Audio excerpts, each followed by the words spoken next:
redevient la chorale. C'est toi, Jésus, Jésus le roi. Plus fort, plus fort, plus fort. Jésus, c'est toi, Jésus le roi. Jésus, tu as baissé en intensité. On y va, plus fort, plus fort, plus fort. Jésus, c'est toi. Jésus, Jésus le roi. Acclamons Jésus le roi en ce lieu.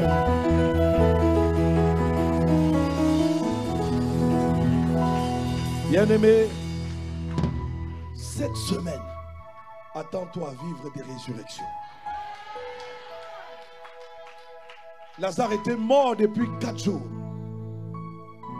Et le cimetière est silencieux. La tombe ne parle pas. Il y a des choses dans ta vie, c'est comme des tombes. Silence radio. Silence total. Et depuis, tu es en attente. Je suis venu te dire, attends-toi cette semaine. Attends-toi cette semaine. Vous savez, Abraham s'appelait Abraham. Il a été renommé. Sarah s'appelait Sarai. Il y a des saisons de la vie qu'il faut renommer. Cette semaine, je la baptise la semaine des résurrections. C'est la foi qui peut faire ça. Tout ce qui était en attente, à cause de ma foi, à cause de ta foi. C'est par la foi que Jésus a dit, Lazare sort. Je ne sais pas ce que tu attends. Mais cette semaine, tu vas te tenir à dire ce que j'attends. Tu sors du silence. Tu sors de l'attente. Et tu me rejoins au nom de Jésus. Ça t'arrivera alors que tu acclames le Seigneur. Alléluia. Bienvenue à ICC une fois de plus. Nous pouvons prendre place dans sa présence. Amen. Je voudrais que tu salues la personne de valeur. La personne de qualité qui est à ta gauche, qui est à ta droite, qui est devant toi, qui est derrière toi. Et s'il n'y a personne qui est à côté de toi directement, tu vas lui donner un nom. Si c'est une chaise, tu lui donnes un nom. Parce que dans une semaine, la semaine prochaine, la personne sera là. Je n'ai pas vu ton geste prophétique. Amen, amen. Je voudrais prendre le temps de célébrer aussi le Seigneur pour nos pères. Alléluia.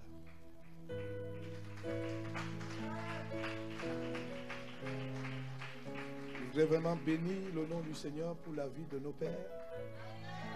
Je pensais que tu allais te tenir debout. Pasteur Ivan Castano, amen. Est-ce qu'on peut acclamer le Seigneur pour sa vie? Pour le pasteur Ivan, pour le pasteur Yves, pour les pères de cette famille. Ils ont payé le prix pour que nous soyons là. Pour leurs épouses. Est-ce qu'on peut acclamer le Seigneur pour leurs épouses? Ça s'appelle la loi de l'honneur. Amen. On peut s'asseoir. Merci Seigneur pour nos serviteurs, pour nos bergers principaux. Pasteur Ivan est à Abidjan, chez le pasteur Mohamed, où il anime un séminaire. Et il m'a demandé aujourd'hui de pouvoir apporter la parole à l'église locale de Dijon. Amen. Donc c'est une lourde responsabilité. À cause de ça, on ne dort pas. On n'a pas dormi la nuit. Chercher que nous avons appris auprès de son serviteur à ne pas à vraiment dire ce qu'on entend Dieu dire. Amen. Il ne faut jamais dire ce qu'on pense. Il faut dire ce que Dieu dit parce que c'est Dieu qui bénit le peuple, qui nourrit le peuple. Amen. Donc, et j'ai donc le privilège de me tenir devant toi ce matin pour te parler de la part du Seigneur. Ce sera un magnifique voyage. Amen. Et le dimanche dernier, nous recevons dans toutes nos églises où nous étions connectés un ami de la famille, le prophète Rodrigue Defo. Nous bénissons aussi Dieu pour sa vie. Amen. Comme le Pépé l'a dit, c'est un vrai prophète. C'est un authentique prophète. Est-ce qu'il y a quelqu'un derrière la caméra? Bon, moi je bouge, toi tu ne bouges pas. Donc tu n'es pas derrière la caméra. Hein, parce que je suis là, tu ne peux pas me cadrer en fait. Hein? Et moi, je vais bouger, je vais aller là partout et tout. Tu ne seras pas là. Hein? Donc, il faut faire ton travail. Acclame le Seigneur pour les stars.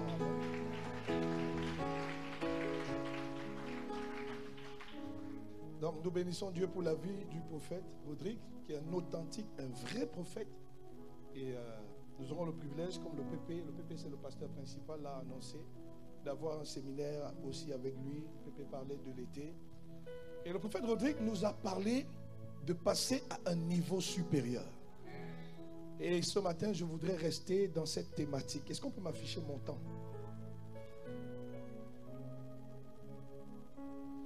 Et ce matin, je voudrais rester sur ce sujet, sur cet argument. Vous savez, je reste sur cet argument parce que j'obéis à un père. Parce que pasteur Ivan m'a dit, n'invente pas la roue. Reste sur l'argument du prophète Rodrigue. Amen. Donc, toujours obéir au Père. Nous, on aime ça. Ce n'est pas le culte de la personnalité, ça s'appelle la loi de l'honneur. Amen. Donc, ce qui fait que c'était facile pour moi d'avoir déjà une direction. Et j'ai cherché le Seigneur dans cette direction-là. Alors, je fais un petit rappel de ce que le prophète nous a dit. Mais j'ai une question à nous poser. Qui est satisfait aujourd'hui du niveau auquel il se trouve dans sa vie? Tu es satisfait? Hein? Bon. Ok. Qui n'est pas satisfait du niveau auquel il se trouve dans sa vie? Moi, je ne suis pas satisfait. Peut-être que tu n'avais pas compris la question. Mais je ne suis pas satisfait. Amen.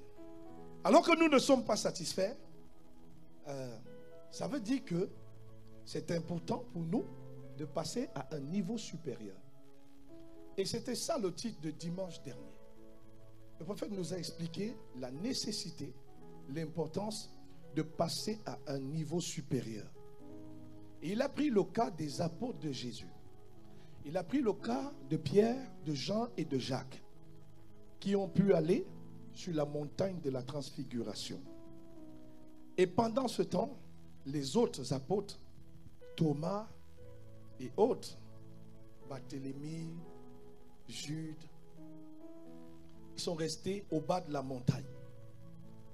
Et il nous expliquait que la montagne représente en fait un niveau supérieur en fait.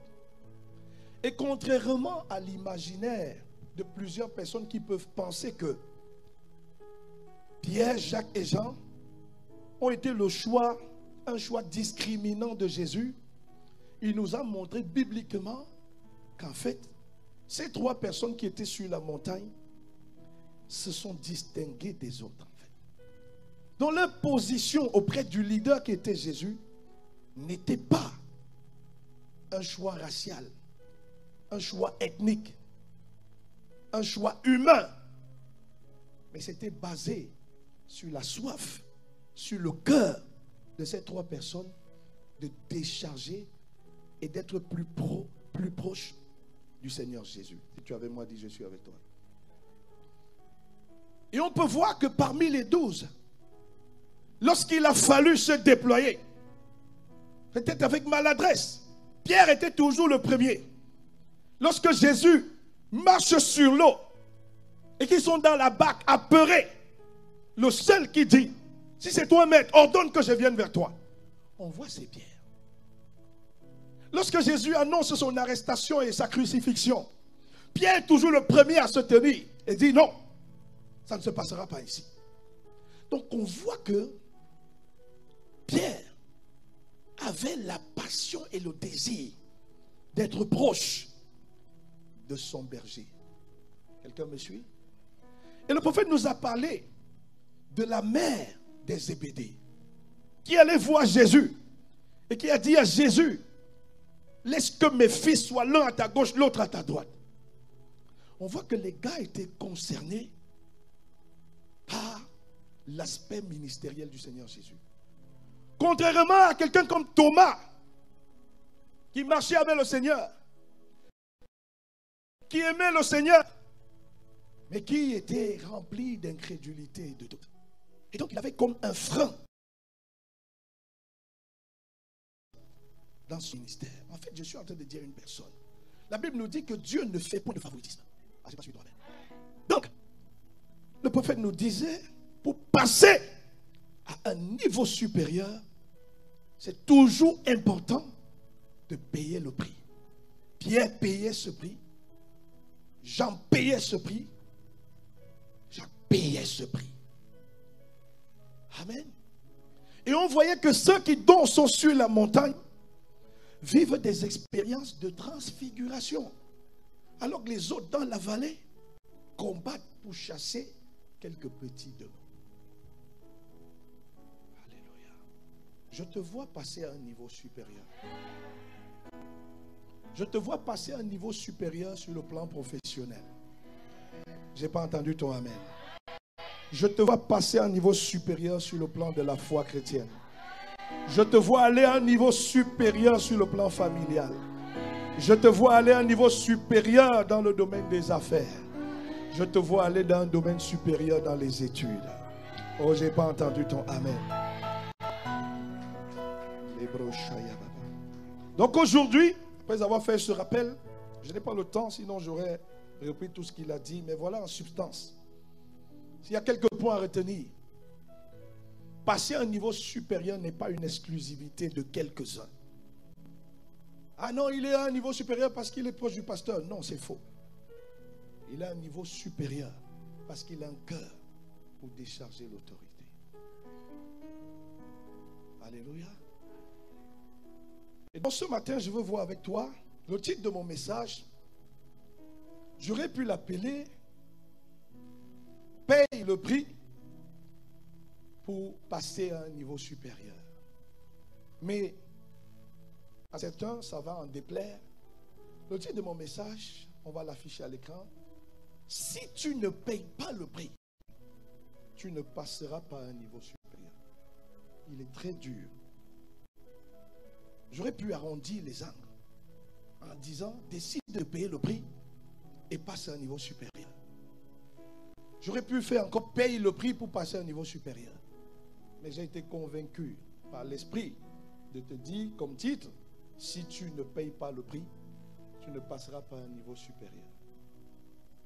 C'est une phrase quand on l'a dit dans le contexte de l'église, on va dire, ah, ce pasteur est dur, ce pasteur est méchant. Ce pasteur ne nous aime pas. Ce pasteur n'a pas de compassion. Ce pasteur n'a aucune miséricorde. Mais oh non, en fait. En réalité, dans tous les domaines, les aspects de ta vie, cette phrase est très vraie.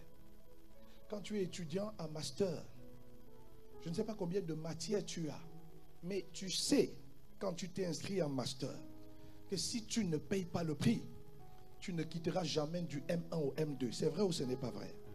Si c'est vrai, acclame le Seigneur Jésus.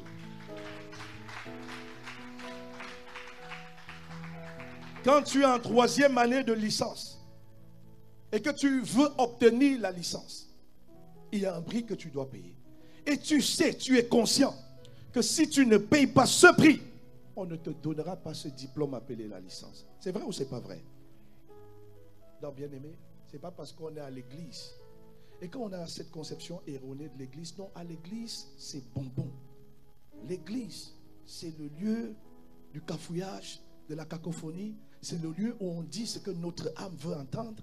C'est une mauvaise conception de l'église. Parce que l'église est là pour bâtir des vies. L'église est là pour construire des destinées. Je n'ai pas entendu ton amen. Et donc ce matin, le Seigneur veut construire ta destinée. Amen. Donc une fois de plus, le titre de mon message, est-ce qu'on peut l'afficher? Si tu ne payes pas le prix, tu ne passeras pas à un niveau supérieur. Amen. Et donc je vais te donner quelques clés de prix à payer. Ayant maintenant dit, si tu ne payes pas le prix, tu ne passes pas. L'inverse, ou le contraire, ça veut dire, si tu payes le prix, parce que tu vas payer le prix, je te vois passer à un niveau supérieur au nom de Jésus-Christ. Oh, je n'ai pas entendu ton amen.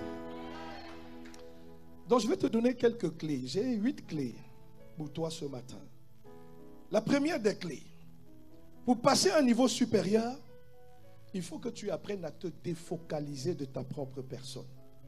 Il faut que tu cesses de regarder, de penser uniquement à toi et à toi. Il faut que tu sortes de l'égoïsme, de l'égocentrisme. C'est très important. Il n'y a personne qui passe à un niveau supérieur en comptant sur soi-même. En vivant pour soi-même. Tel que tu as été constitué, homme ou femme, tu as été constitué avec une capacité de te reproduire. Tu as été constitué, fabriqué, façonné avec la capacité de donner la vie. Avec la capacité de faire naître sur la terre des hommes et des femmes qui sont comme toi. Dis Amen. Alors, par essence, tu comprends que tu ne peux pas être un chevalier solitaire, Lucky Luke. Non, ça c'est des dessins animés. Il lutte contre les frères Dalton seul. Ou bien les films américains, Rambo. Rambo va contre le Vietnam lui seul. Mais lors de la guerre du Golfe, on a cherché Rambo. Rambo, où es-tu? Il y a la guerre du Golfe. Viens, on y va en Irak. Rambo dit non, c'était le film. Il y a eu Rambo 1, Rambo 2, Rambo 3, etc. Alléluia. Donc bien aimé, par contre, en décidant de t'offrir à Dieu et en t'offrant pour les autres, tu es en train de définir une passerelle pour ta vie et passer à un niveau supérieur. Jean 12, verset 24. Jésus dit, vraiment je vous l'assure, si le grain de blé que l'on a jeté en terre ne meurt pas, il reste un grain unique. Mais s'il meurt, il porte du fruit en abondance. Amen. Qu'est-ce que le Seigneur nous dit ici? Le Seigneur nous dit que nous devons apprendre à mourir à nous-mêmes. Il y a des personnes qui sont douées, ils ont des dons. Tu es bon en mathématiques, tu es bon en physique, tu es bon en médecine. Mais il y a comme un esprit de jalousie en toi en fait. Il y a tout. Quand il y a une promotion au travail, c'est toi. C'est-à-dire que dans la salle de classe, tu aimes quand on dit Pierre Lepin, 20 sur 20. Et qu'on dise le suivant, André Leroy, combien? 12 sur 20. Tu es content quand il y a un écart. Mais ce genre d'attitude va créer un isoloir autour de toi. Va faire en sorte que tu sois toujours seul. Seul dans ton coin, seul dans ton côté en fait. Les autres ne prendront jamais plaisir à venir vers toi. Et ça ne t'arrivera pas au nom de Jésus. Je n'ai pas entendu ton amen. Par contre, quand tu contribues à l'élévation des autres, quand tu as des camarades de classe qui sont en difficulté et que tu décides de te rapprocher d'eux et de leur montrer comment toi tu as fait pour retenir cela, comment on résout telle équation, comment on fixe telle inéquation, tu commences à impacter, tu commences à influencer la vie des gens. Et bizarrement, ils vont te devoir la loyauté. Ils vont se souvenir que tel m'a aidé, tel m'a épaulé. Et tu ne sais pas mon frère, dans la vie, les événements de la vie tournent en fait. Avoir les diplômes ne signifie pas réussir. Et c'est cette personne qui soi-disant n'était pas plus bon que toi qui un jour te tendra la main pour une société, pour un poste auquel tu soupires depuis longtemps. Est-ce que je parle à quelqu'un ce matin? Si je parle à une personne, lève la main et acclame le Seigneur. Amen. Vous voyez? Quand on lit la Bible nous présente Dieu comme un Dieu qui a un fils unique. Mais aujourd'hui, Dieu a une multitude de fils sur toute la terre. Mais comment a-t-il fait pour avoir cette multitude de fils? Il a donné ce qu'il avait de plus cher. Il a livré son fils unique. Il a donné Jésus-Christ. Et en donnant Jésus, Jean 3, verset 16, Dieu a aimé le monde, il a donné son fils, son unique, pour que tous ceux qui placent leur confiance en lui échappent à la perdition et qu'ils aient la vie sauve. Vous imaginez Dieu dans l'éternité? Dieu t'a créé, il m'a créé. Malheureusement, à cause du péché d'Adam, l'humanité a sombré dans la détresse, dans le péché, dans l'iniquité, dans les ténèbres. Mais Dieu nous a créés, t'a créé, il m'a créé, pour passer l'éternité avec lui. Et vous vous imaginez, dans toute l'éternité, Dieu est seul avec Jésus. J'ai besoin de deux personnes. Roland vient, Georges vient. Imagine-toi. Vite, vite, vite, vite. Imagine-toi l'éternité. Ils ne sont que deux. Toute l'éternité. L'éternité, ça veut dire un temps qui ne finit pas. Au bout d'un temps, ils vont discuter. de quoi vont-ils discuter? À un moment, ils vont se regarder. On n'a plus rien à se dire en fait. Vous comprenez? Dieu n'a jamais envisagé l'éternité lui seul. Dieu, quand il envisage l'éternité, il envisage l'éternité avec une multitude d'hommes. Vous savez, quand vous faites du management, je suis manager de profession, et parfois quand je pilote des projets, je suis amené à définir les complexités dans les communications. Et il y a une formule qui existe pour calculer les différents nombres de communication qu'on peut avoir dans une équipe. Quand vous avez deux personnes, vous faites, pour ceux qui font les maths, vous faites n fois n moins 1 sur 2. Ça veut dire que vous faites 2 fois 1 sur 2. Ça donne 1. Ah, ils n'ont pas fait les maths ici. Acclame le Seigneur pour les mathématiciens. Alléluia. Donc ça fait juste une seule complexité. Et là, au bout d'un temps, ils vont s'ennuyer. Mais Dieu, lui, il veut parler avec ses enfants, avec ses créatures. Il veut dire, Nina, est-ce que tu as mangé aujourd'hui? Oui. Est-ce que tu es allé voir Abraham aujourd'hui? Oui. Est-ce que tu es allé voir Pierre aujourd'hui? Oui. Est-ce que tu as eu le temps de voir papa Adam? Oui. Qu'est-ce que vous avez causé? Dieu rêve de l'éternité avec des milliers d'hommes. Il rêve de passer l'éternité à se balader. Vous savez, hier, j'ai pris plaisir à aller rencontrer les familles. J'étais chez certains frères et sœurs de l'église hier. C'est ce que Dieu rêve. Vous savez, dans le ciel, il y a des maisons. Ah, vous ne savez pas ça? Oh là là là là là. Dans le ciel, il y a des maisons. Dans le ciel, je n'ai pas le temps pour vous montrer le passage. Mais dans le ciel, il y a des constructions. Dans le ciel, il y a une habitation. Lorsque Moïse a bâti le tabernacle sur la terre, le Seigneur lui a dit, fais le tabernacle selon le modèle céleste que je t'ai montré. Qu'est-ce que ça veut dire? Il y avait un tabernacle dans les cieux. Est-ce que quelqu'un comprend la parole?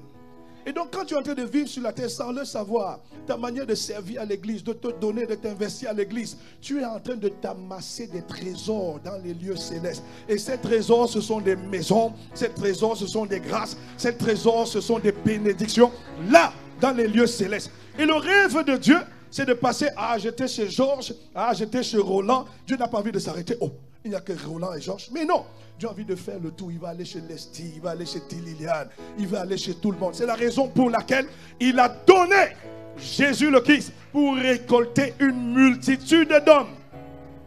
Pourquoi? Parce que l'éternité de Dieu avec les hommes, c'est son plaisir le plus extrême. C'est son désir le plus puissant. Au point de donner celui qui est unique et de récolter ceux qui sont semblables à Christ. Voici des Christ. Et voici des Christ qui sont connectés au son de ma voix. Amen. Alors bien aimé, alors que tu cesses de te focaliser sur toi, imagine-toi la bonté qui est en toi. Qui a un cœur bon ici? Lève la main. Qui a un cœur de joie ici? Lève la main. Imagine-toi que la terre est remplie de gens comme toi. Des gens bons. Des gens qui ont la joie. Est-ce que ce ne serait pas magnifique cela? Mais comment tu peux faire pour enfanter des gens qui sont comme toi? Il faut que tu te reproduises en eux. Il faut que tu te défocalises de toi. Il faut que tu t'investisses en eux. Et on va dire, waouh, j'ai vu Tatiana, mais j'ai vu une autre Tatiana, mais j'ai vu une autre Tatiana. Physiquement, ils ne se ressemblent pas. Mais quand on regarde dans la manière de faire, dans la manière de parler, dans la manière d'être révérencieux, dans la manière d'être respectueux, on dit, mais c'est pareil. Je te vois entrer dans cette dimension au nom de Jésus. On acclame le Seigneur. Merci les gars. Et la Bible nous dit dans Romains 8, 29, en effet, ce que Dieu a connu d'avance, il les a aussi destinés d'avance à devenir conformes à l'image de son Fils. C'est ce que je te disais tout à l'heure. Il a sémé Christ pour récolter des Christ. Et tu es un Christ sur la terre des vivants. Donne-moi ton meilleur amen. Bien aimé, lorsqu'on a le cœur tourné vers les autres, lorsqu'on est prêt à donner sa vie pour les autres, lorsqu'on est prêt à servir les autres malgré la grandeur, regardez Jésus, un roi, un Dieu, mais qui vient, qui a le cœur pour laver les pieds de ses serviteurs en fait, de ses disciples. Et vous savez, à cette époque, vous savez, quand je regarde les pieds là, les gens sont chaussés en pierre cardin. Il y a du Dolce Gabbana, il y a de l'Adidas et tout. Waouh, c'est magnifique. Acclame le Seigneur pour tes chaussures. Mais, tu vois, au temps de Jésus, c'était compliqué, mon gars. c'était compliqué. C'était les sandales là. Tu comprends? Et en Israël, c'est le désert. Donc tu peux t'imaginer les pieds des gars avec les croûtes, les ongles qui ont poussé. C'est comme les becs de l'aigle. Tu vois un peu? Et Jésus prend les pieds là. Il lave. Tu peux pas imaginer l'odeur qui vient de là en fait. Si tu n'es pas plein d'amour, tu n'as pas l'amour en fait, tu ne peux pas le faire en fait. Si tu es connecté ce matin, dis je suis connecté. Parce que Jésus avait compris que le plus grand doit pouvoir servir. Le plus grand doit pouvoir s'humilier. Arrête de dire dans la maison, ah non, je suis l'aîné. Et en tant qu'aîné, j'ai droit à tel héritage. Non. Non. Si tu veux passer à un niveau supérieur, tu vas devoir apprendre à élever tes petits frères, à payer la scolarité de tes petits frères, à prendre plaisir à les pousser, à aller plus loin que toi. Tu t'es arrêté au master, tu travailles pour qu'ils aillent au doctorat. Quand ils vont arriver, ils vont toujours se souvenir. Écoute-moi, même s'il y a des ingrats, ils n'oublieront jamais que non, c'est mon frère qui a payé cette école. C'est ma soeur qui a fait ce sacrifice. Et qu'il le veuille ou pas, quand tu as marché dans cette obéissance-là, tu passeras à un niveau supérieur. Je te vois passer à un niveau supérieur. La qualité de ton amen est en train de te disqualifier. Donne-moi un amen comme le tonnerre. Et Jésus nous dit en Matthieu 23, 11, le plus grand parmi vous sera votre serviteur. Vous savez, c'est pour ça qu'en tant que pasteur sur cette église, parfois j'arrive, j'aime prendre l'aspirateur et aspirer l'église. J'aime faire cela. Des tâches dont on juge ingrates. Vous savez, quand j'étais petit, j'ai eu la grâce de grandir dans l'église. Et ma maman était dans une chorale. Et mon père avait obligé que tous ses enfants devaient aller à l'église et devaient chanter dans une chorale. Donc nous, on n'avait pas le choix. Et dans cette église à l'époque, le nettoyage de l'église incombait au choral. Et la chorale où nous étions, il y avait une quarantaine, cinquantaine de membres. Mais chaque fois que c'était le tour de cette chorale, on regardait moi et mes frères. On disait, c'est vous qui allez nettoyer l'église. Et je me rappelle tous les mercredis soirs, il n'y avait pas cours. On allait à l'église à 14h avec mes frères. L'église était grande. On se repartissait des rangées. Et on aspirait l'église, on nettoyait l'église, on chantait, on célébrait Dieu. Et bizarrement, la main de Dieu se posait sur la famille. On n'échouait pas à l'école, les gens étaient étonnés. On ne tombait pas malade, les gens étaient étonnés. Dieu faisait grâce à la famille. Pourquoi? Parce qu'on prenait ce plaisir à servir le Seigneur. Et il nous donnait les meilleures notes à l'école. Pourquoi? Parce qu'on prenait plaisir à servir le Seigneur. Je vois des familles servir le Seigneur et passer à ce niveau supérieur au nom de Jésus. Oh bien-aimé, de la qualité de ton Amen. Le plus grand. Il y a des personnes mariées. Homme, arrête d'intimider ta femme avec tes muscles. Je suis le chef. Je suis le roi. Je suis le kéfalé. Si tu veux être le plus grand dans le foyer, sers ta femme. Quand elle rentre du travail, est-ce que tu lui fais des massages? Est-ce que tu masses ses pieds? Est-ce que je parle à un homme ce matin? Hein? Est-ce qu'il t'arrive d'aller préparer? Vous savez, souvent à la maison, il y a des samedis. Bon, ça c'était avant que je vienne à Dijon. Mais maintenant, je le fais en semaine. Parfois, quand je fais du télétravail, et je sais que ma femme travaille, le matin, quand je sais qu'elle va partir, je dis, chérie, tu as des habits à repasser. Elle me donne ses vêtements. Je vais, je les repasse. Je prends plaisir. Je prends les habits des enfants. Je les repasse. Je prends plaisir. En soirée, je dis ok. Quand je sais que je viens à Dijon le vendredi, je dis ok. Je ne vais pas laisser toute cette maison. Vous savez, le chez moi, c'est très grand.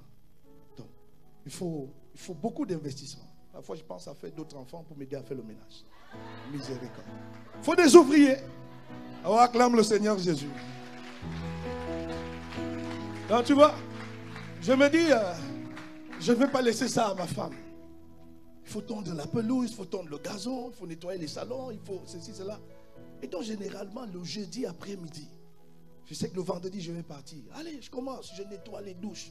Je nettoie tout, je fais tout. Non, il faut qu'elle passe le week-end tranquille. Déjà, le week-end, c'est pas là. Elle doit gérer les enfants et tout.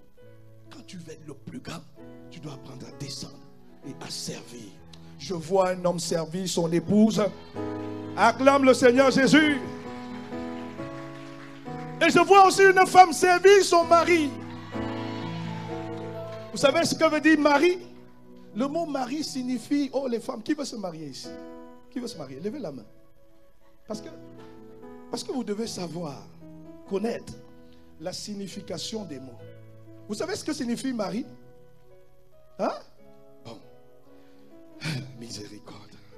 Seigneur, je dis ou je ne dis pas. Parce que je peux chercher les problèmes à un homme, à une femme ici. Mari signifie chef. Mari signifie mon Seigneur. Donc chaque fois que tu es en train de dire mon mari, tu es en train de dire mon Seigneur. Oh, je vois une femme dire mon Seigneur. Je te vois entrer dans la dimension de mon Seigneur. Alléluia. Eh bien aimé, quand tu vas le faire, est-ce que je peux parler aux sœurs? Est-ce que les sœurs peuvent acclamer le Seigneur?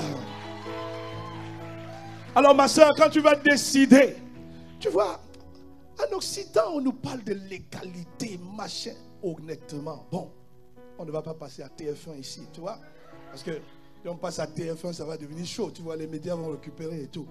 Mais quand tu regardes la morphologie, là, quand tu regardes l'anatomie, quand tu regardes la constitution, là vraiment, est-ce qu'on est pareil? Est-ce qu'on est pareil? On n'est pas pareil.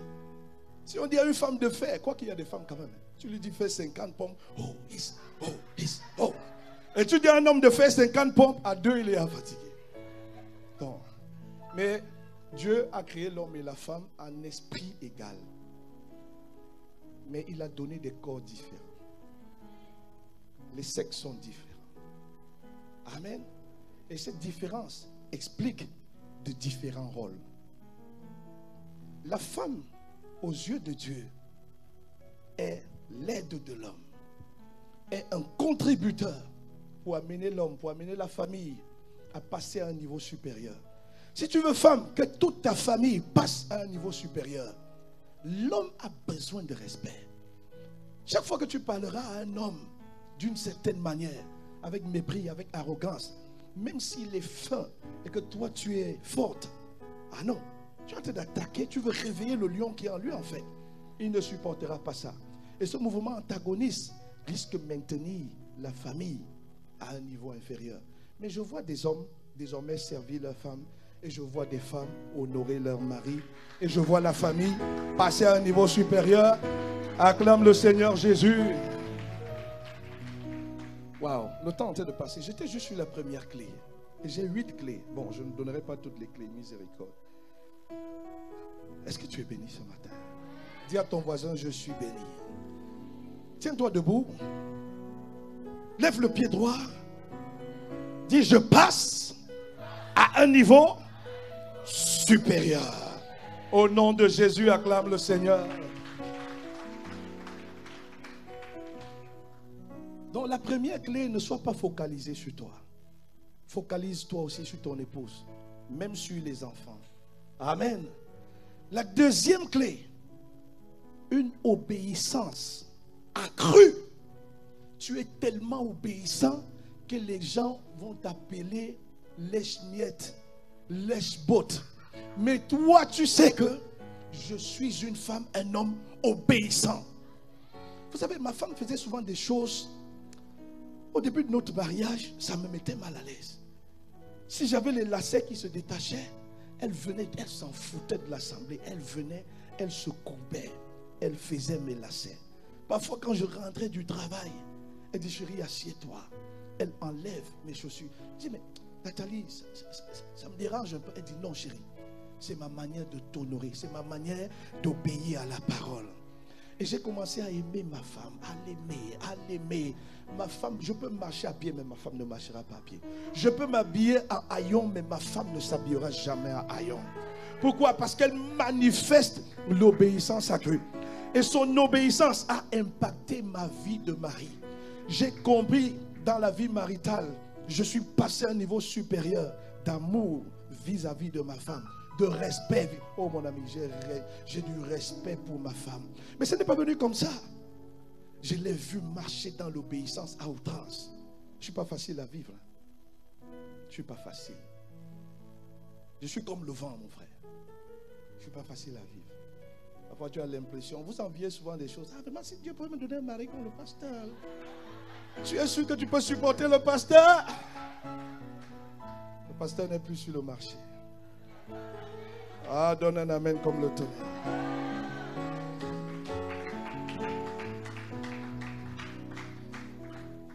Pour atteindre un niveau supérieur, tu ne peux pas y aller. Tu ne peux pas si tu n'apprends pas à te soumettre à Dieu. Tu ne peux pas. C'est impossible. Tous ceux qui résistent à Dieu, vous savez, ceux qui ont bâti le Titanic, ils ont eu la mauvaise idée de dire que le bateau est tellement sûr que même Dieu ne pourrait pas le faire couler. Quelle arrogance! Des milliers d'hommes ont péri à cause de la bêtise humaine.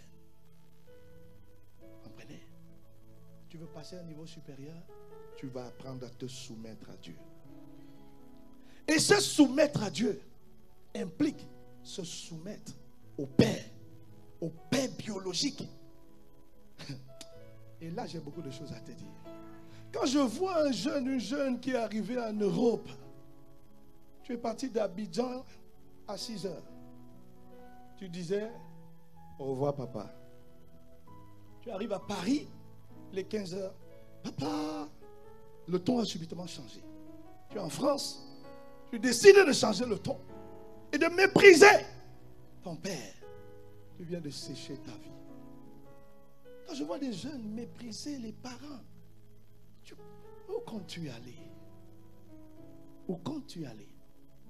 Ce ventre qui t'a porté 9 mois, est-ce que tu sais que le corps des femmes est déformé à cause de ta grosse tête là en fait? Est-ce que tu sais ça?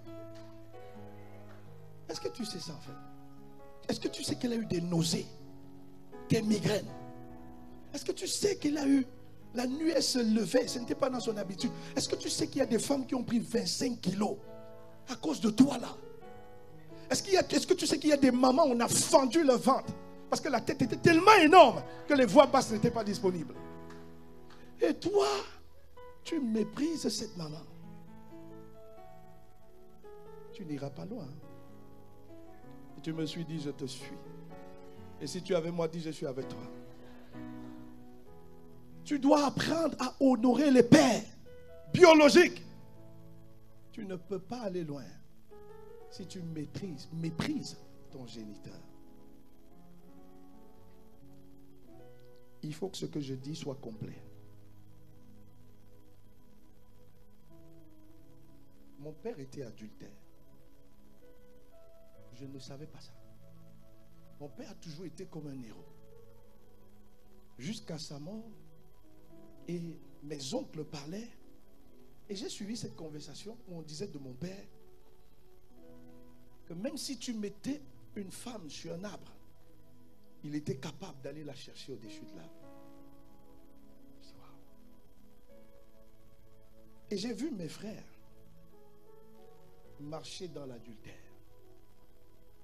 Mais je me suis promis de toujours regarder mon père comme un héros. Toujours. Pas d'accord avec l'adultère. Je ne serai jamais adultère. L'adultère de mon père ne fera pas de moi un enfant rebelle. Ne fera pas de moi un homme adultère. Mais personne ne détruira l'image de mon père. Parce qu'il a pris soin de moi. Parce qu'il m'a envoyé à l'école. Je me rappelle des temps où on allait ensemble. Il me disait, Narcisse, je vous ai donné mon petit nom ici, Nana. Il me disait, Nana, viens mon champion. Il m'appelait mon champion. Vous comprenez? Parce que si je méprise celui qui m'a donné la vie, je ne peux pas aller plus loin que lui. On n'est pas d'accord et on n'approuve pas le faux. Ce qui est contraire à la Bible, n'est pas d'accord avec ça. Mais il faut savoir honorer ses pères et ses mères. Comprenez? Là, c'est pour les pères biologiques. Il y a aussi des pères qu'on appelle les pères spirituels. Si tu méprises un père spirituel, tu ne peux pas aller loin. C'est impossible. Saül était roi. Et pour que sa royauté soit ferme, Dieu lui avait assigné un prophète. Le prophète Samuel. Il a méprisé le prophète Samuel. Ce n'était qu'une question de temps pour qu'un successeur lui soit trouvé. Et tu me suis, dit je te suis.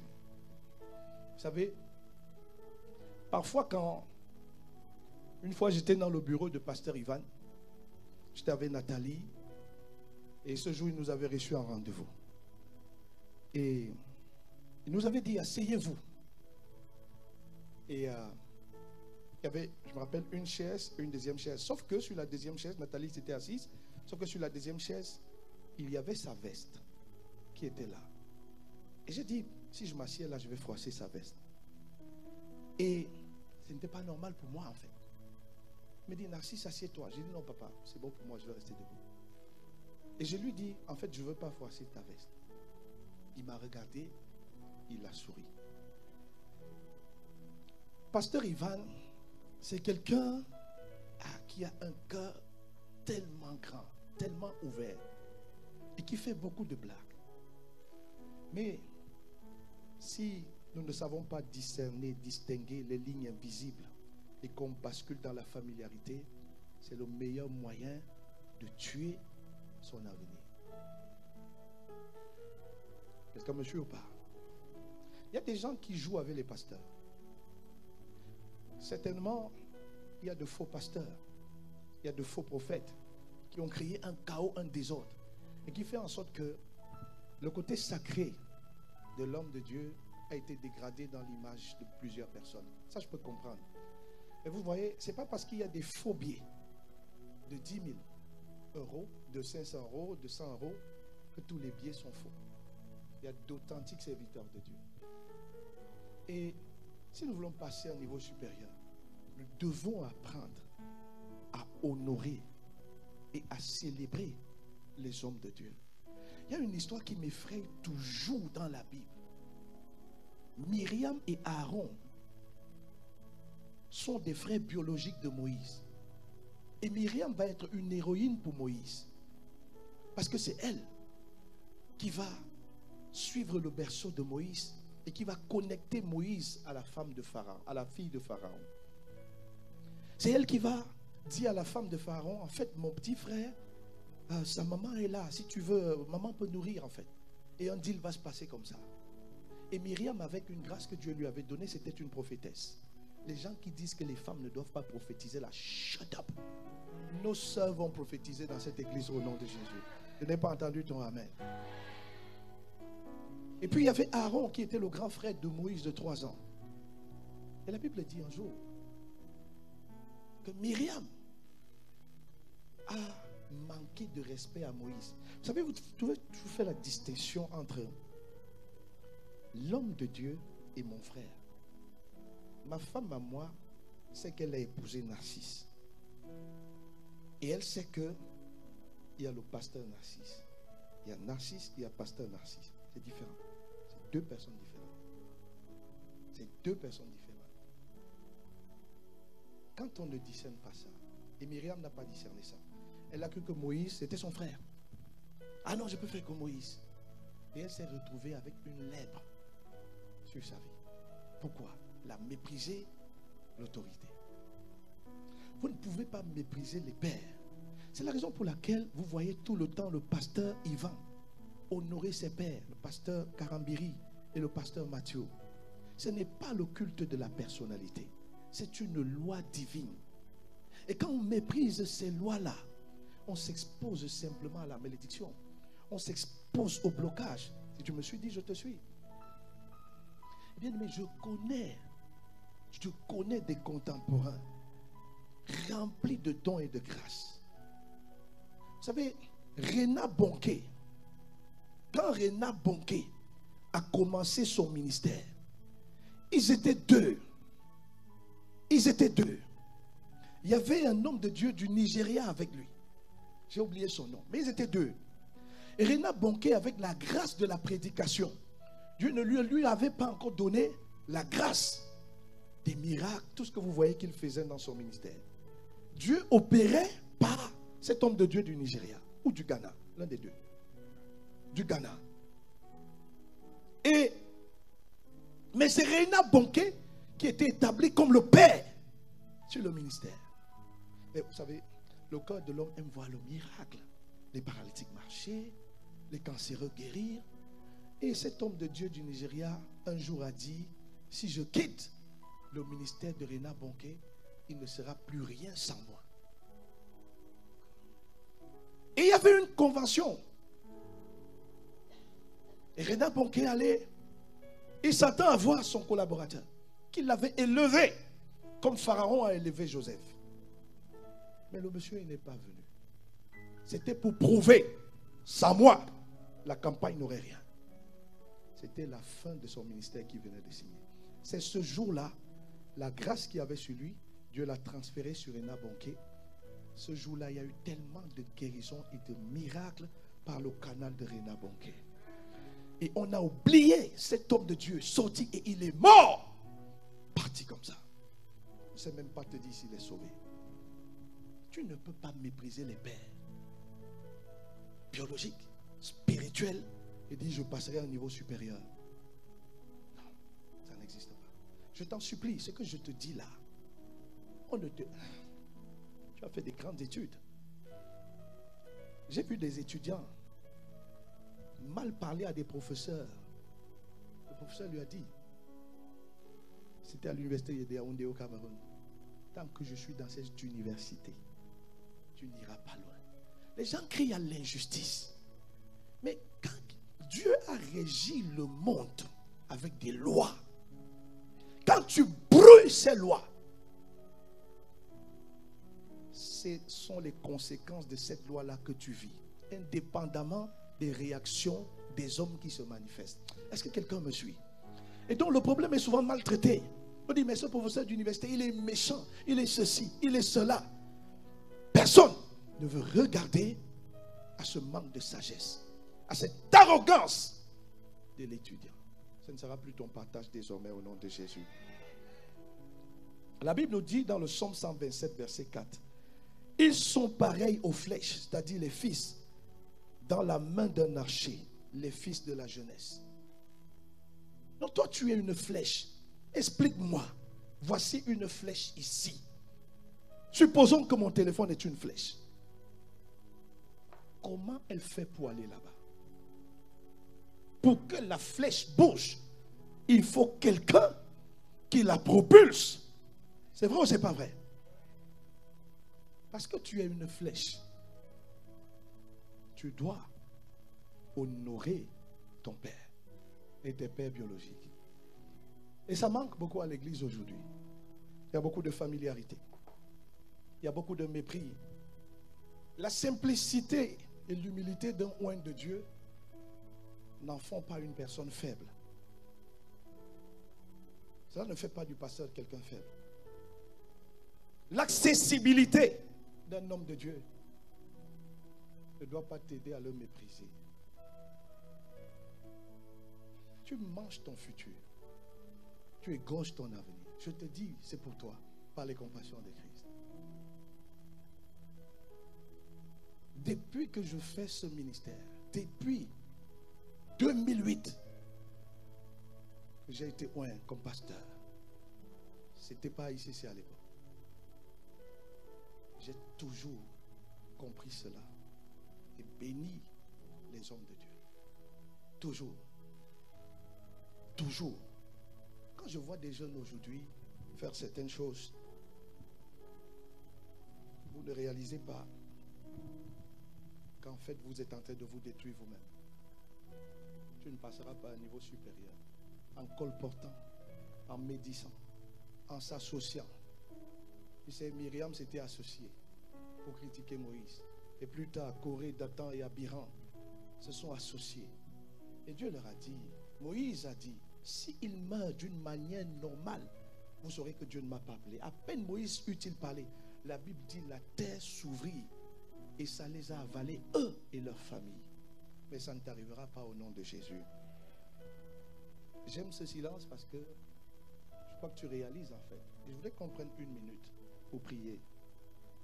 Là où tu méprises les hommes de Dieu, là où tu critiques les hommes de Dieu, tu t'associes avec des gens blessés pour critiquer les pasteurs.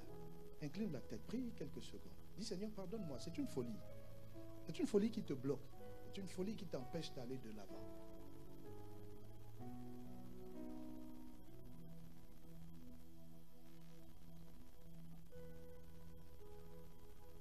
Amen. Alors, une prochaine clé. Est-ce qu'on peut acclamer le Seigneur? Amen. Donc, pour conclure cette clé, alors que tu es fidèle, et je te vois être fidèle, tu passes à un niveau supérieur. Dis Amen. Tu n'auras jamais, autre clé, tu n'auras jamais ce qui est à toi si tu ne prends pas soin de ce qui est à autrui. Tu n'auras jamais ce qui est à toi si tu ne prends pas soin. Et là, j'illustre cela avec la parabole des talents. Vous connaissez la parabole des talents? Qui ne connaît pas la parabole des talents? Désigne-toi maintenant ou tais-toi. Qui connaît? Touche ton voisin, dis-lui je connais. Il y a quelqu'un qui est en train de regarder dans son téléphone. Alléluia. Amen. Bien aimé, dans la parabole des talents, on voit différentes personnes qui avaient des biens en fait. 5 talents, 3 talents et 1 talent. Et celui qui a 1 talent a décidé d'aller enterrer cela. Parce que ce n'était pas pour lui. Mais ceux qui ont 2 talents, 5 talents, ont reproduit, ont pris soin de ces talents. Amen. Et alors qu'ils prennent soin, on voit qu'ils sont passés à un niveau supérieur. Celui qui avait 5 est subitement passé à 10. Celui qui avait 2 est subitement passé à 4. Mais celui qui a eu la bonne idée, ou du moins la mauvaise, d'aller enterrer les talents, rien du tout. Même ce qu'il avait a été retiré. Donc bien aimé, quand on te confie, quand tu as signé un contrat de travail et on t'a confié une responsabilité, tu dois la faire comme si c'était pour toi. Tu es responsable de vente, tu es responsable commercial, peu importe le domaine, tu es responsable clientèle, fais-le comme si c'était ton affaire. Est-ce que je parle à un enfant de Dieu ce matin? Est-ce qu'il y a un enfant de Dieu ce matin? Acclame le Seigneur Jésus. Amen, amen, amen, amen. Vous voyez? Peu importe là où tu es, ce n'est pas ton business, c'est le business de quelqu'un d'autre. Mais tu travailles pour lui. Prends soin de cela, comme si c'était pour toi en fait. Tu fais de la garderie des enfants d'autrui, garde-les comme si c'était tes enfants. Tout ce que tu fais pour autrui, fais-le comme si c'était pour toi. Tu es en train de te propulser à un niveau supérieur. Et je te vois atteindre ce niveau supérieur au nom de Jésus. Amen. Autre clé, pour passer à un niveau supérieur, tu dois apprendre à maximiser les dons et les talents que Dieu t'a donnés. Il y a des gens hyper intelligents. Tu es bon pour gérer. Tu es bon pour façonner, fabriquer. Tu sais cuisiner.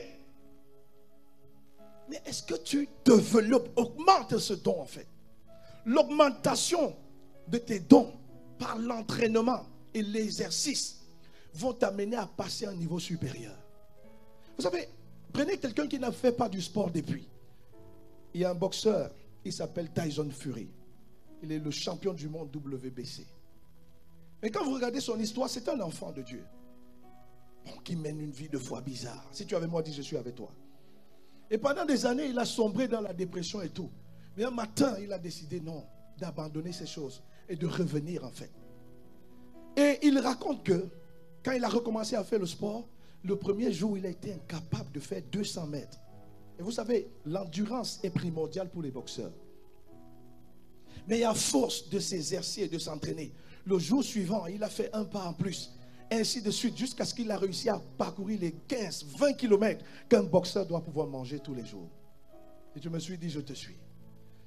Et de fil en aiguille, il est allé reconquérir sa ceinture en battant Deontay Wilder. Et chaque fois qu'il remporte une victoire, il dit, I bless the Lord, I bless my Savior Jesus Christ. Je te vois être cette race de champions au nom de Jésus.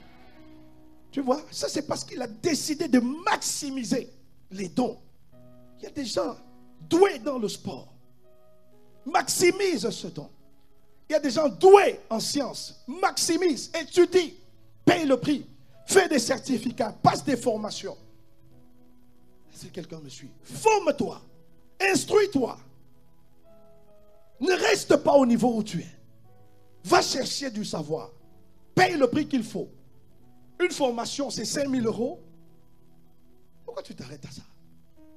J'ai dit 5 000 €, c'est cher, je ne peux pas. Mais est-ce que tu as regardé ce que cette formation va t'apporter en plus? Elle te donnera la capacité de gagner 100 000 €, 200 000 €. Je vois cette dimension arriver dans ta vie. Au nom de Jésus. Donne-moi ton meilleur amen. Alléluia. Prochaine clé. Il faut continuellement demander la sagesse à Dieu. Beaucoup de nous, nous ne demandons pas la sagesse à Dieu. Tu as des choses à résoudre, des interventions à faire. Et ce n'est pas évident. Mais as-tu pris le temps dans la prière de dire, Seigneur, donne-moi ta sagesse. Instruis-moi. Montre-moi la voie. Explique-moi. Il y a de cela quelques années, je commençais sur une mission. Je crois que c'était en 2016. Oui, 2016. Je commençais sur une mission. Et je remplaçais une personne. Et cette personne était supposée me faire un passage de compétences. Mais sauf que le gars, il n'a pas fait en fait, il a bafoué. Et il m'a laissé vraiment dans des soucis. Et j'étais bizarrement arrivé sur cette mission à une période très très chaude. Et comme ça ne suffisait pas, dans ma première demande, on avait une priorité, une incidence. C'est dans le domaine des téléphonies, téléphonie mobile et tout. Et on avait un incident qui touchait la présidence en fait. Et vous pouvez imaginer, tous les chefs étaient sans dessus-dessous. Et on demande, qui est le responsable de cette action-là? On dit c'est Narcissa. Personne n'a tenu compte que je venais à peine de prendre le poste et que les 10 jours de passage de compétences là, il y a tellement de doc à lire, tellement de choses et tout. Mais ça a été bafoué. Après, je découvre que c'est exprès. Les amis, je partais du travail, il était 22 heures. Je transpirais comme un malade. Donc, je prenais un projet, je ne comprenais ni rien, ni data, ni dev. C'est mais Seigneur, comment on fait ici? Et je vous dis, un jour, devant mon PC, je priais en langue. Le Seigneur a commencé à me dire, clique sur tel dossier. J'entendais cette instruction-là. Clique ici, je clique. Cliquez. Et il y avait des piles de dossiers. Bizarrement, la voix de Dieu me disait, clique dans tel répertoire, je clique. Clique là, je clique, clique. Après, j'arrive sur un fichier TXT, il me dit, ouvre-le, je l'ouvre. Et je vois toutes les instructions. Toutes les instructions. Et c'était détaillé la problématique. Résoudre telle problématique. J'ai dit, mais ça, c'est le problème que je rencontre là, en fait. Et voilà comment il fallait résoudre cela. La sagesse de Dieu t'amènera à faire la différence dans des situations compliquées. Oh, j'ai pas entendu ton amen. Donne-moi un amen comme le tonnerre. Oh, ça dort un peu là. Tiens-toi debout. Tiens-toi debout. Tiens-toi debout. Tiens-toi debout. Toi, le roi de ma vie. Chante avec moi. C'est toi, le roi de ma vie. Oh, c'est toi, Jésus le roi. Dis-le, dis-le, dis-le, c'est toi. Jésus, Jésus le roi. Dis-le en l'acclamant, c'est toi. C'est toi, Jésus le roi. C'est toi, c'est toi, c'est toi. Jésus, Jésus le roi. On finit bientôt, acclame le Seigneur, on termine bientôt. Et donc tu vois, la sagesse de Dieu demande cette sagesse. Et bien aimé, le fait d'avoir résolu cet incident, priorité numéro 1, ça m'a donné les galons, tu n'as pas idée. Ça m'a donné les points. Je marchais comme ça quand j'arrivais au travail. Ah, ici il y a quelqu'un qui a envie de marcher comme moi. Je marchais comme ça. Et tout le monde, on déployait le tapis rouge. Vous imaginez? qu'on essaye de joindre des téléphones à l'Élysée et on ne parvient pas à joindre. Est-ce que vous imaginez? Vous n'êtes pas en train de réaliser. Makatara Baba. Et jusqu'aujourd'hui, on dit non, monsieur Ami, chapeau. Mais c'est quoi la force? La sagesse de Dieu. Je vois cette sagesse venir sur toi. Oh, donne-moi ton meilleur amen. Donc tu vois, la sagesse de Dieu t'amènera à un niveau supérieur. Alléluia. Proverbe 24, verset 3 nous dit, c'est par la sagesse qu'on construit une maison et par l'intelligence qu'on la rend solide. Amen. Bien aimé, un niveau supérieur. Et voici où tous les chrétiens sont éteints. Un niveau supérieur passe par des épreuves. Il y a des gens qui ont peur des épreuves. Si tu veux aller à un niveau supérieur, tu dois apprendre à apprivoiser l'épreuve. Dis avec moi, Seigneur, donne-moi la capacité d'apprivoiser les épreuves. Dans la vie, tu auras des épreuves. Et voici une définition de l'épreuve que le Seigneur m'a donnée. Épreuve, ça s'écrit E, P, R, E, U, V, E. Et au pluriel, ça fait S. On est d'accord? Très bien. Jade vient. Roland, mets cette chaise-là devant. Suivez. Mets-toi ici. Mets-toi ici. Mets la chaise là. J'ai fait ça vendredi. Voici Jade. Il y a quelqu'un, voici Jade. Jade, où es-tu? Me voici. Dis, me voici.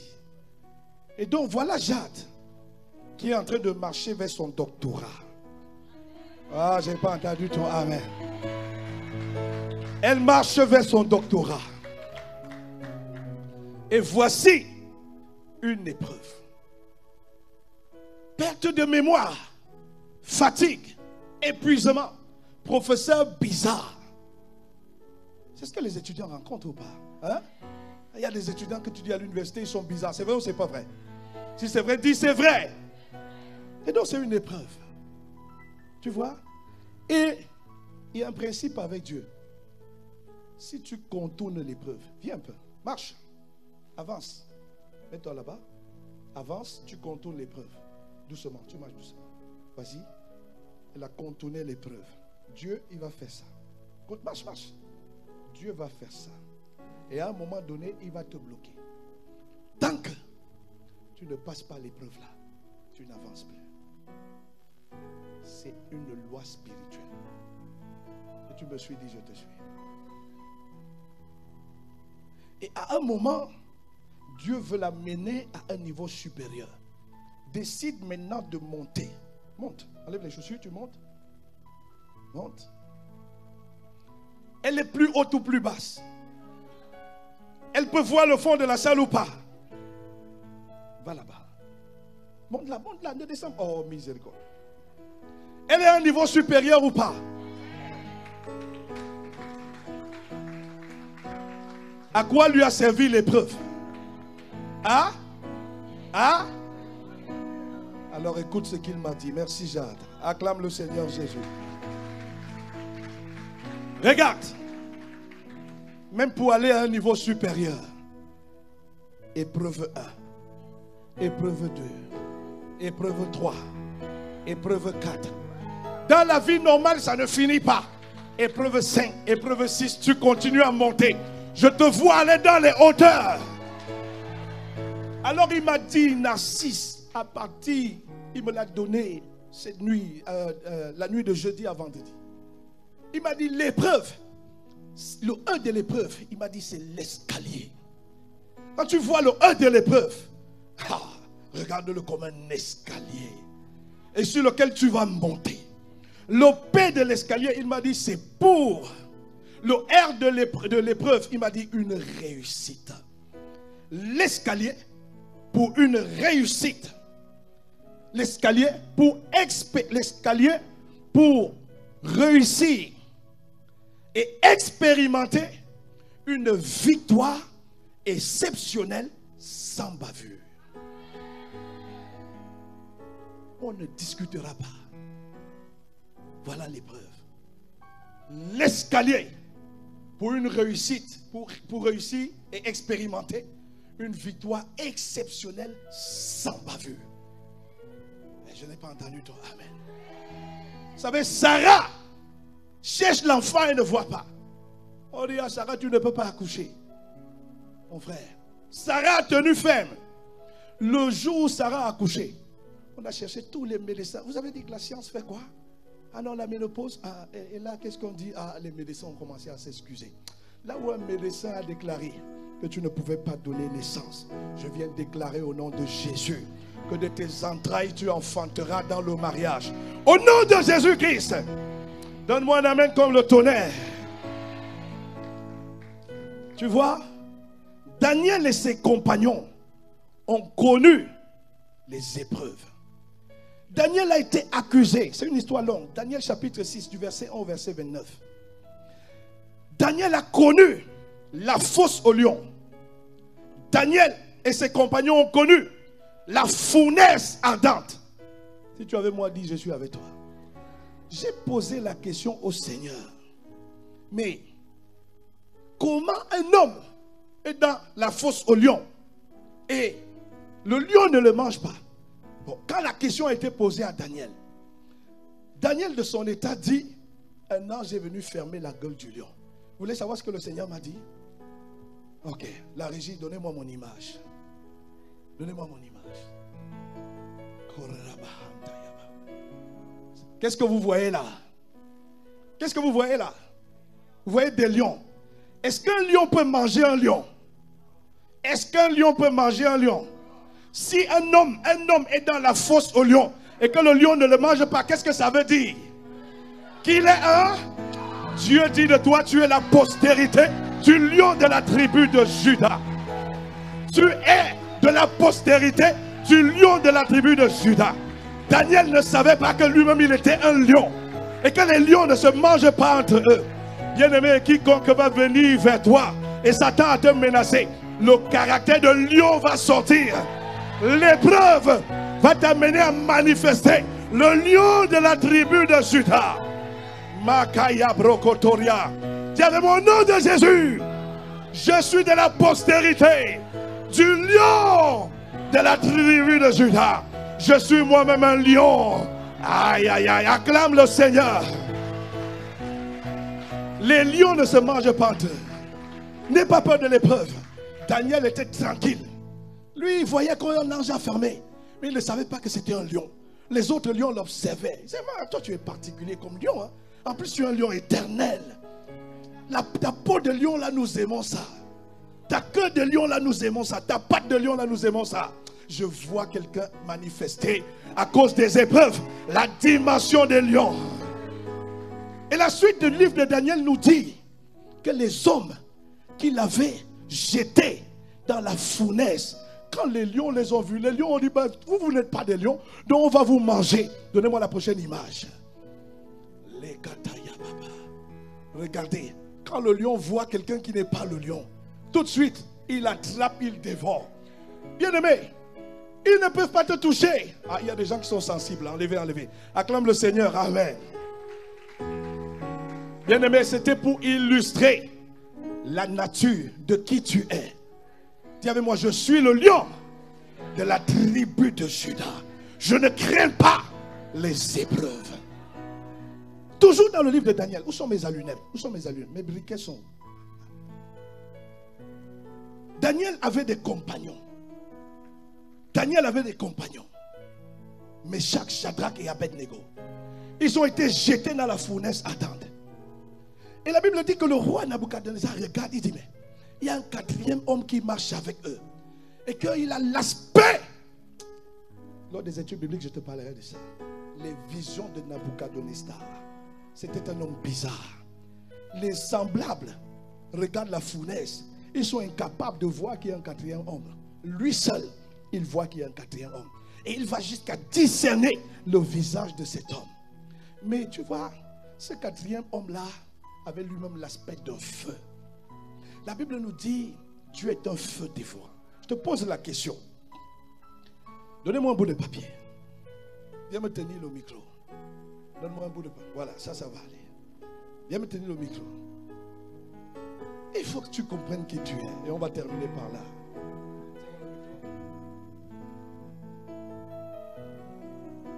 Ça, c'est quoi? C'est du feu. Si vous le mettez là, il brûle. Il brûle ou pas? Il le détruit. On est d'accord? On va prendre du feu et du feu. Ça c'est du. Voilà. On prend du feu. Est-ce qu'ils pleurent entre eux? Le feu ne peut rien faire au feu. Parce que, merci. Parce que la Bible dit, notre Dieu est un feu dévorant. Lorsque Meshach, Shadrach et Abednego étaient dans le feu, la dimension d'homme feu a commencé à se manifester. Le feu brûlait mais ne pouvait pas les toucher parce qu'eux-mêmes ils sont des feux. Ah bien-aimé, à partir de ce jour, tu ne crains plus d'épreuves. Parce que toi-même tu es un feu comme un feu dévorant. Si tu es d'accord avec moi, acclame le nom du Seigneur Jésus. Le groupe de louanges peut monter. Sharababa, c'est toi, Jésus le roi. Tu vas élever la voix, tu dis Seigneur, j'ai compris ce matin que je suis de la postérité du lion de la tribu de Juda. La Bible dit que tu es un feu dévorant. Et si la Bible dit que je suis à ton image et à ta ressemblance, c'est que moi aussi je suis un feu. Bien-aimé, lève-toi, nous allons prier. Élève la voix, dis Seigneur, je passe à un niveau supérieur.